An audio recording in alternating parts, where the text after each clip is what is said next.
ಏನಿದು ಕನ್ನಡಿಗ ಸಾರ್ವಭೌಮ ಮಸೂದೆ? ಕರ್ನಾಟಕ ರಾಜ್ಯ ಉದ್ಯೋಗ ಮಸೂದೆ 2024 ಮಂಡನೆ. ಈಗ ಇದಕ್ಕೆ ತಡೆ ಕೊಟ್ಟಿದ್ದಾರೆ. ತಡೆ ಕೊಡೋದಕ್ಕಿಂತ ಮೊದಲು ಮತ್ತು ನಾಳೆ ವಾಪಸ್ ಕೆಲವು ಬದಲಾವಣೆಗಳಾಗಬಹುದು. ವಾಪಸ್ ಪಡೆದಿಲ್ಲ ಇದನ್ನು, ತಡೆ, ಆನ್ ಹೋಲ್ಡ್, ಸ್ವಲ್ಪ ತಡೀರಿ ಅಂತ ಹೇಳಿದ್ದಾರೆ ಅಷ್ಟೇ.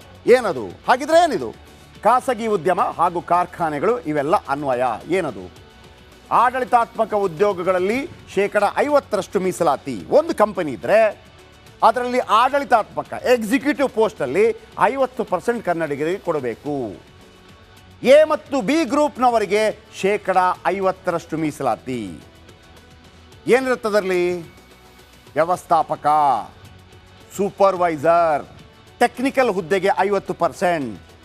ನೀವು ಯಾವುದೇ ಹುದ್ದೆ ಇಷ್ಟು ಕೆಲಸ ಇದೆಯಪ್ಪ, 100 ಜನರಿಗೆ ಕೆಲಸ ಇದೆ ಅಂತಂದರೆ 50 ಜನ ಕನ್ನಡಿಗರಿರಬೇಕು. Executive post.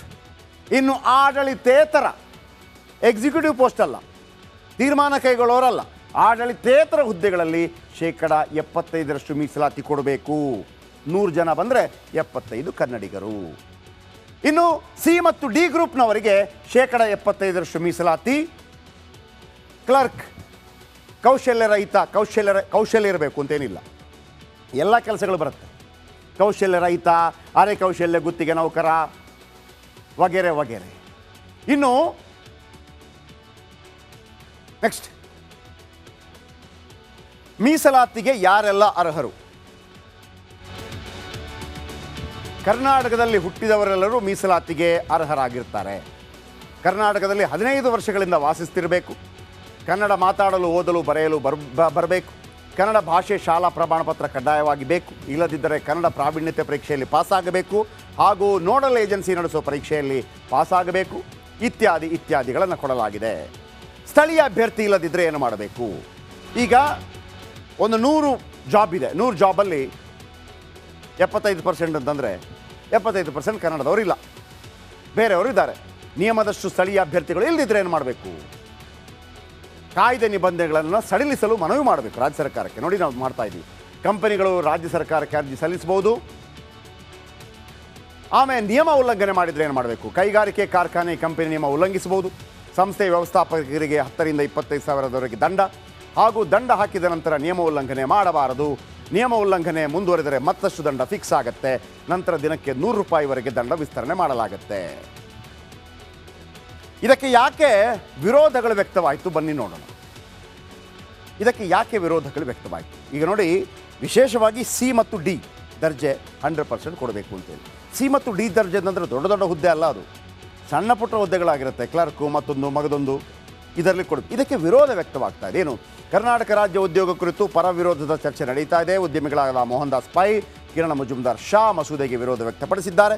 ಇದು ಸಂವಿಧಾನ ವಿರೋಧಿ ನಡೆ ಎಂದು ಉದ್ಯಮಿ ಮೋಹನ್ ದಾಸ್ ಪೈ ಕಿಡಿಕಾರಿದ್ದಾರೆ.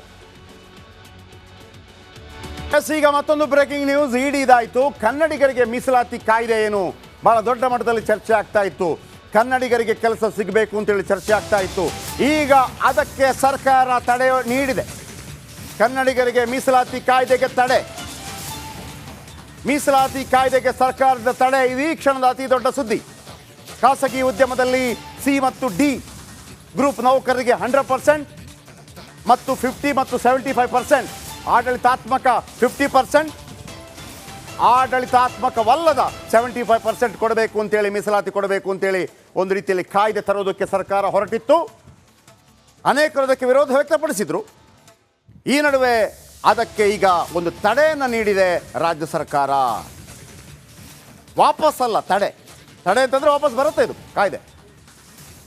ಕೆಲವು ಸಚಿವರೇ ಅಸಮಾಧಾನ ವ್ಯಕ್ತಪಡಿಸಿದ್ದಾರಂತೆ, ಕಾಂಗ್ರೆಸ್ಸಿಗರೇ. ಹಾಗಾಗಿ ಬಹಳ ನಿರೀಕ್ಷೆ ಇತ್ತು ಕನ್ನಡಿಗರಿಗೆ ಕೆಲಸ ಸಿಗತ್ತೆ ಅಂಥೇಳಿ.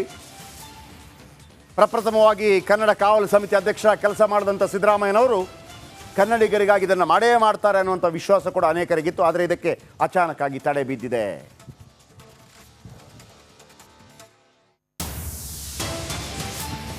ಇದು ಈ ಕ್ಷಣದ ಅತಿ ದೊಡ್ಡ ಬ್ರೇಕಿಂಗ್ ನ್ಯೂಸ್. ಬನ್ನಿ ಹಾಗಿದ್ರೆ.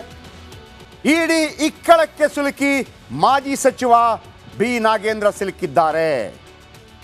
89 ಕೋಟಿ ಎಸ್ಟಿ ಸಮುದಾಯದ ಹಣ ಬಾರ್ಗಳಿಗೆ ಹೋಗಿತ್ತು. ನಾವೇನಂದ್ಕೊಂಡ್ವಿ? ಬಾರ್ ಮಾಲೀಕರಿಗೆ ದುಡ್ಡನ್ನು ಕೊಟ್ಟು ಅದು ಎನ್ಕ್ಯಾಶ್ ಮಾಡ್ಕೊಳ್ಳೋದು ಅಂತೇಳಿ.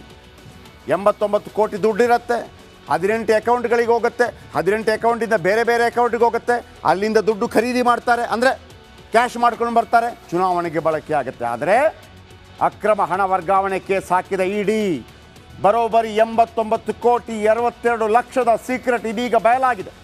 4 ರಾಜ್ಯ 23 ಪ್ರದೇಶಗಳ ಮೇಲೆ ಇಡಿ ರೇಡ್ ಮಾಡಿದೆ.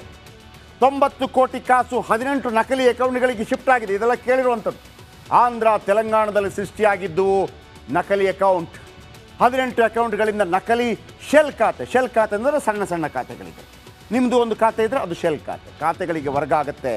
ವಾಲ್ಮೀಕಿ ನಿಗಮದ ಹಣ ಚುನಾವಣೆಗೆ ಬಳಕೆಯಾಗಿದೆ ಅಂತ ಇಡಿ ಹೇಳಿದೆ. ವಾಲ್ಮೀಕಿ ನಿಗಮದ ಹಣ ಬಾರ್ಗಳಿಗೆ ವರ್ಗಾವಣೆಯಾಗಿದೆ. ಅದರ ಬದಲು ಕ್ಯಾಶು ತಗೊಂಡಿದ್ದಾರೆ, ಎಣ್ಣೆನೂ ತಗೊಂಡಿದ್ದಾರೆ. ಹಣಕ್ಕೆ ಪರ್ಯಾಯವಾಗಿ ಎಣ್ಣೆ ಕೊಟ್ಟ ಬಾರ್ ಮಾಲೀಕರು ಕ್ಯಾಶು ಕೊಟ್ಟಿದ್ದಾರೆ. ಯಾಕಂದರೆ ಎಣ್ಣೆಗೆ ಬಳಕೆಯಾಗಿದೆ ಅಂತ ಇಡಿ ಹೇಳಿದೆ. ಆ ಮದ್ಯ ಚುನಾವಣೆಗೆ ಬಳಕೆ ಮಾಡಲಾಯ್ತಾ? ಅಷ್ಟೇ ಅಲ್ಲ, ವಾಲ್ಮೀಕಿ ನಿಗಮದ ಹಣದಲ್ಲಿ ಕಾರ್ ಖರೀದಿ ಮಾಡಲಾಗಿದೆ, ಗೊತ್ತಿರುವಂಥ ವಿಚಾರ. ಆದರೆ ಈಗ ಹೇಳ್ತಾ ಇದೆ ಇಡಿ, ಹೌದು, ವಾಲ್ಮೀಕಿ ನಿಗಮದ ಹಣ ಚುನಾವಣೆಗೆ ಬಳಕೆಯಾಗಿದೆ, ಚುನಾವಣೆ ವೇಳೆ ಹಂಚುವಂಥ ಎಣ್ಣೆ ಖರೀದಿಗೆ ಬಳಕೆಯಾಗಿದೆ. ಹಾಗಾಗಿ ಕೆಲವು ಬಾರ್ ಮಾಲೀಕರಿಗೆ ಹಣ ಹೋಗಿದೆ, ಕೆಲವರು ಕ್ಯಾಶ್ ಮಾಡಿಕೊಟ್ಟಿದ್ದಾರೆ ಲಿಕ್ವಿಡ್, ಕೆಲವರು ಎಣ್ಣೆ ಕೊಟ್ಟಿದ್ದಾರೆ. ವಾಲ್ಮೀಕಿ ಹಣದಲ್ಲಿ ಲ್ಯಾಂಬೋರ್ಗಿನಿ ಕೂಡ ಖರೀದಿಯಾಗಿದೆ, ಇದು ಗೊತ್ತಿರುವಂಥದ್ದು. ಸೊ ಹಾಗಾಗಿ ಚುನಾವಣೆಗೆ ವಾಲ್ಮೀಕಿ ಹಣ ಬಳಕೆಯಾಗಿದೆ. ವಾಲ್ಮೀಕಿ ಹಣ ಚುನಾವಣೆಗೆ ಬಳಕೆಯಾಗಿದೆ, ಅದರಲ್ಲಿ ಎರಡು ಮಾತಿಲ್ಲ. ಓಕೆ, ಇನ್ನು ನಾಗೇಂದ್ರ ದದ್ದಲ್ ಮನೆ ಮೇಲೆ ಇಡಿ ರೇಡ್ ಆಗಿತ್ತು. ಇತ್ತೀಚೆಗೆ ರೇಡ್ ವೇಳೆ ಅಪಾರ ಪ್ರಮಾಣದ ಸಾಕ್ಷ್ಯಗಳು ಪತ್ತೆಯಾಗಿತ್ತು. ವಾಲ್ಮೀಕಿ ನಿಗಮದ ಹಣ ಲೋಕಸಭಾ ಎಲೆಕ್ಷನ್ಗೆ ಬಳಕೆಯಾಗಿದೆ ಅಂಥೇಳಿ ಈಗ ಇಡಿ ಮಾಧ್ಯಮ ಪ್ರಕಟಣೆ ಹೊರಡಿಸಿದೆ. ಸ್ಫೋಟಕ ಮಾಹಿತಿ ಹೊರಗಡವಿದ ಇಡಿ ಅಧಿಕಾರಿಗಳು ST ಮಕ್ಕಳ ಸ್ಕಾಲರ್ಶಿಪ್ ಹಣ ಎಣ್ಣೆ ಖರೀದಿಗೆ, ST ಸಮುದಾಯದ, ವಿಶೇಷವಾಗಿ ವಾಲ್ಮೀಕಿ ಸಮುದಾಯದ ರೈತರ ಪಂಪ್ಸೆಟ್ ಹಣ ಎಣ್ಣೆಗೆ, ಬಿ ನಾಗೇಂದ್ರ ಆಪ್ತರೆ ಹಣ ವರ್ಗಾವಣೆಯಲ್ಲಿ ಭಾಗಿಯಾಗಿದ್ದಾರೆ. ಬಸನಗೌಡ ದದ್ದಲ್ ಮನೆಯಲ್ಲೂ ಅಕ್ರಮ ಹಣ ಪತ್ತೆಯಾಗಿದೆ. ಒಟ್ಟಾರೆ ಒಂದೇ ವೀಕ್ಷಕರೇ, ಈ ದುಡ್ಡು ಎಲ್ಲಿ ಹೋಯ್ತು, ಇವರೇ ತಿಂದ್ರ ಅಂತಿತ್ತು. ಡೌಟ್ ಇದ್ದದ್ದು ಚುನಾವಣೆಗೆ ಬಳಕೆಯಾಗಿದೆ ಅಂಥೇಳಿ.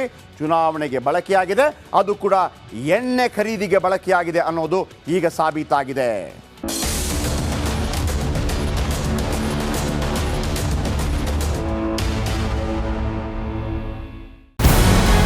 ನಮಸ್ಕಾರ, ಕರ್ನಾಟಕ ಪ್ರೈಮ್ ಟೈಮ್ಗೆ ಸ್ವಾಗತ. ನಾನು ಜಯಪ್ರಕಾಶ್ ಶೆಟ್ಟಿ. ಇಡೀ ಕರ್ನಾಡು ಇವತ್ತು ರೆಬೆಲ್ ಆಗಿ ನಿಂತಿದೆ.